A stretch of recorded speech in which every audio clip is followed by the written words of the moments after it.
Hey, what is up, guys? Evanaldo here. Got some cool stuff to talk about Bitcoin, Ethereum. We're going to talk about Dogecoin today. I think we may have hit the top for it. Obviously, meme coins are really tough to predict. I want to tell you guys about silver, especially one of those ETFs that I really like for it. Rare, like once in a lifetime bull signs. We'll talk about that. But first things first, guys, if you enjoyed the video, please leave a like and check out my Twitch. Please follow my Twitch. The live streams are now exclusively on Twitch. We're going live tonight at 6 p.m. Eastern Time.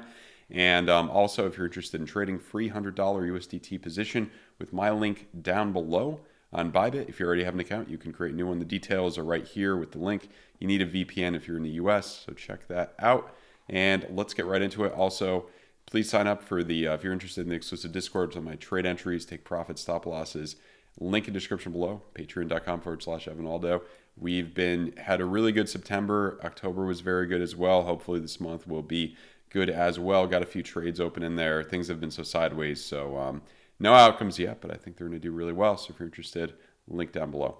And let's just start with Bitcoin. So on the daily here, this is what I was talking about yesterday. The red dot on the daily, split RSIs, these usually don't lie. It's pretty rare that you would get a situation, especially in a bear market, where you got split RSIs.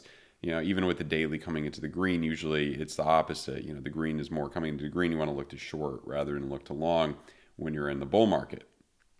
Bear market, look to short. So confirm that. Split RSIs, usually these don't lie. Usually these bring you down enough to get a nice little short. At least like what we mentioned yesterday, at least 5 to 10%. Could be like this one quite a bit more. So that's what we're looking at right there.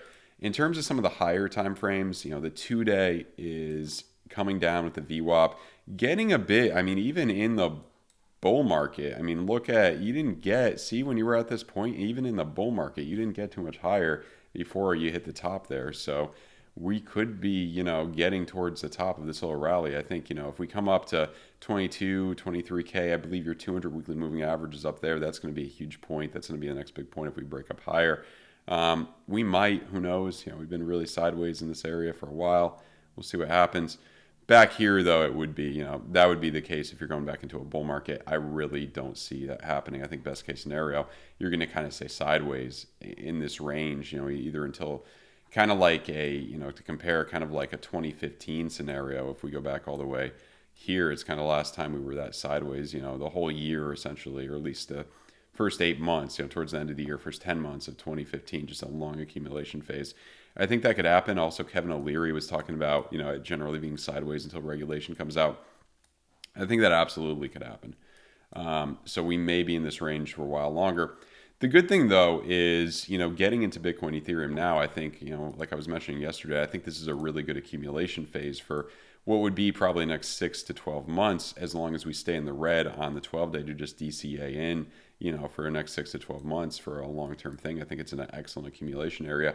And if we hit the bottom, it's really hard to say whether. I think either we're going to be sideways and 17K was the bottom, or we make a last leg down to 13K, 400 weekly moving average. But either way, I think long-term you're going to do really well if, a nice DCA strategy, as long as we remain in the red here for probably, I would say, a good case for the next 6 to 12 months. So long-term, I think really good place to get in. And yeah, looking at lower time frames here, looking at, what's going on, it still would be, kind of based on these, money flow, you were kind of getting to the top of these areas when you were getting this high in the money flow. See, you did come up higher there, but you could easily roll over. See, you spend more time in bear markets in the red, so it usually just rolls over. You did confirm, a bearish div. It played out a little bit so far. We are running into some traffic on these high volume nodes. We'll see what happens next year. Same deal at kind of the 8-hour. 8-hour would be a little bit more bearish, kind of like this, because you see you could just roll right back into the red there, and then you'd be surprised how quickly things could come back down. We got the Fed meeting. Some people think it's only going to be 50 points. I think it's possible, but I think most likely it'll be 75 basis points, and the Fed will remain hawkish. I believe unemployment numbers are still pretty low. Still a lot of job openings, so no reason for the Fed to start halting, to start pivoting just yet. So yeah, money flow generally coming out in the hourly, very choppy here, just a boring market. But you seem to, every time you come into the red here, you're kind of making lower lows, you know what I mean? Well, slightly higher highs than that one, but money flow generally is coming out here. So we'll see. I mean, maybe you come into the red here and you pump up. Who knows? But I think you'll ultimately come down farther, especially based on kind of how the daily looks. I mean, I would kind of that's the main play that I'm factoring in a lot of the trades right now, just based on how the daily looks. 15-minute money flow crossover back into the red. So I do think this typically could bring you down a good amount, especially when it plays out pretty well. Kind of like, it could be like here, this trajectory that's 3% down. That's more than enough for a nice short position down back to 20K, and that would make sense in kind of our sideways range here. Let's move on to Ethereum, and it's generally the same as Bitcoin right now. 2-day coming down with the VWAP. You're getting high into money flow here. I mean, even in this bull market area, you were close to the top there. That would have been a great place to get the hell out. You know what I mean? Great place to take some serious profits at 4,000. But I mean, obviously the case if you're going into a major bull market, which I highly doubt would happen, then that would have been the time to buy. But I mean, if we just look historically, I mean, in this mini bull market, I kind of consider 2019 here to be a mini bull market. You were getting towards the top here. You were getting towards the top. So I think long term, just like Bitcoin, really good accumulation phase. In terms of long term, I'd say you could wait for the 12-day to come into the red. Inevitably, it probably will. It depends how heavy you are. If you're really heavy, Bitcoin, not financial advice, but it would make sense. As soon as this kind of comes in the red, that's probably what I would be waiting or wait till after midterms to see what happens there. That would be a really good accumulation phase, kind of like it'd probably be some type of accumulation phase, kind of like here. I don't think you're gonna have this type of volatility like you had in 2019. I think it's gonna be more like 2015, where it's just more sideways, like Bitcoin in 2015, just more sideways for an accumulation phase. But we're getting very close to the time to buy for long term, I would say, for ETH. And let's look at some of these time frames right here. Same thing on the daily. Same thing on the daily as Bitcoin.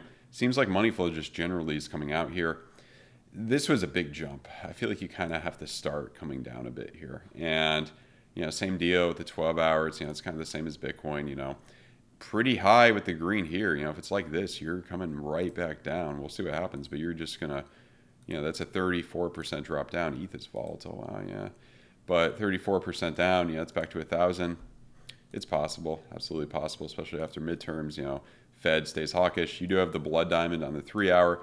Not too strong, but these do give you, these typically give you a good amount. This was 11% down. Something like that. That would 11% down. Yeah, back to like 1,400. These areas, that's going to be huge. And then money flow coming out in the hourly.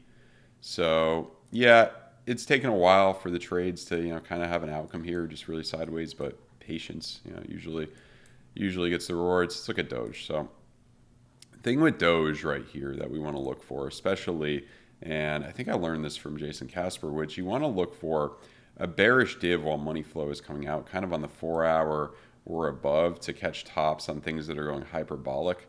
And shout out to Jason Casper, by the way, but you're almost there with this. You're almost there with this. I don't really see this going, to 20 cents or above, really what we hit, like 15, 16 cents, without Elon really going crazy, major news with it being accepted as payment on Twitter or something. But you never know with some of these altcoins. But the hourly, I'd say this would be a really good place to look to try to go short on this money flow crossover. Or just give it a little bit more time. The 6-hour, if you could get this bearish div, when this confirms and you got that money flow coming out, most likely, it's never 100% in life, but most likely you're going to see something. See this money flow starting to come down. Maybe wait till the next, red dot after this one, because right now we are bouncing off of this, getting a little bit of relief. But I think it's just going to generally have a pullback with everything else. There could be money made in this. Usually the other thing too, for advice for trying to trade something, trying to short something that's going hyperbolic, if you get in on 1x leverage after it pumped up a ton, unless this is like Shiba during the bull run, you're usually going to be okay. You know what I mean? Put some money you can afford to lose in on 1x leverage on this. Your liquidation point is going to be 26 cents.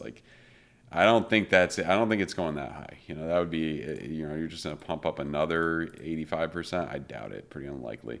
Never financial advice though. So that's what I'm looking at for Doge. Also for really long term, typically I think we're halfway through the bear market for, the S&P 500, for the NASDAQ.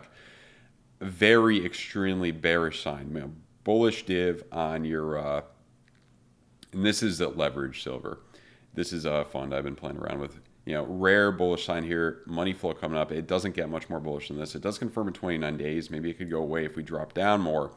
But I have a feeling you probably won't. I have a feeling the pandemic lows may be the lows for this. A lot of these leverage funds, I mean, down 98%, that's kind of what you'd expect. And then it would turn around. You know what I mean? That's kind of what you'd expect here. And then, I think gold and silver are going to do very well over the next year. If Bitcoin is just still sideways for the whole year, and these have potentials to come up, let's see from where we are right now. If you come up, you could come up 30 to... you could come up to these highs potentially over the next year if things really do well. And that's kind of what we see a lot of times. Also, this is not a bullish div here, but a green dot anchor wave on the monthly on anything is going to mean something. And historically, halfway through bear markets, gold and silver tend to blow up. I don't know what I was doing here, but these big points are gonna... I could see you coming back here in not that long, maybe by 2024, or maybe in the next year or so, coming back to these higher points. You could possibly double it. It'll be interesting to see if this outperforms Bitcoin in that amount of time. In terms of, let's just look at the NASDAQ really quickly to see what's happening here. The NASDAQ, I'll just show you one thing here. I mean, you look at, we're kind of in this pattern. Actually, the daily, it's probably better to look at, I guess. See kind of how the money flow is here. You came down farther when the money flow was like this. You came down farther. You had a little bit of relief here, kind of like that little bit of relief right there. You bounced off of that area. But, we could be headed to get a trajectory on this. I mean, it could be something like that. 26 over, what was this, three months, a little over 3 months, 26% over the next 3 months to come down. What is 26%? Right around there for the next 3 months. Where's 3 months? I could just look at the bars, about 100 bars. April, that'd be one trajectory.